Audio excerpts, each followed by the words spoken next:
Сәлеметсіздер, сіздермен бірге мен Шағала Әмет. Бүгінгі видеода мен Мұқағали Мақатаевтың «Үш бақтың» өлеңін оқитын боламын. Бұл видео сіздерді қызықтырса, бастаймыз.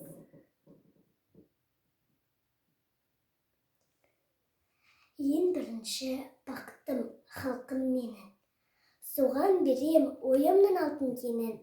Ол бар болса, мен бармын, қор болмаймын. Қымбатырақ алтыннан нарқым менің. Ал екінші бақытым тілім менің.